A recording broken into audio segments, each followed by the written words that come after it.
Hey New Gen, so this past Sunday we began to revisit a series that we've done in the past called Salty with Wally Gertzmeyer. The big idea of Salty is being friendly, being neighborly, being loving for the sake of the gospel, breaking through into someone's lives from a basis of connection and friendship with other people, ourselves.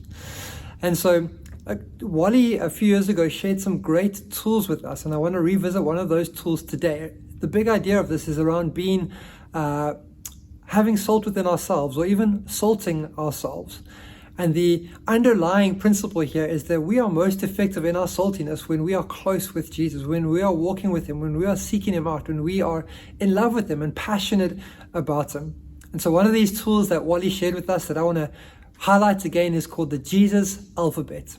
The idea of the Jesus alphabet is to go through the alphabet, A through Z, picking up on characteristics and attributes of who Jesus is, and then to meditate and wonder and even write down how that affects us in our salty journey, in us loving others, in us leaning into the lives of others.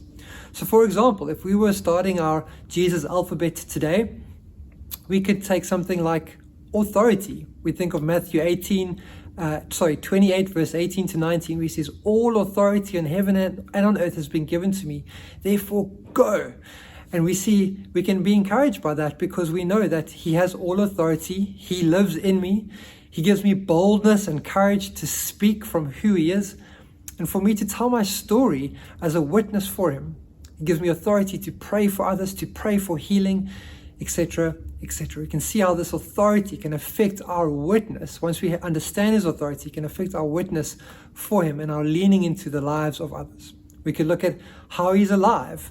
Revelation 1:18 says, "I am the living one. I was dead, but behold, I am now alive forever and ever." And how that it works out into our witness to others and into our salty lives is that understanding He's alive. How can I keep quiet about that? How can I keep quiet about the fact that He's no longer dead? And so it helps us and gives us boldness and courage to witness into the lives of others. And every time we do this, every time we ponder upon an attribute or characteristic of God, we are salting ourselves. We're making ourselves salty and allowing the Holy Spirit to stir us up and to encourage us.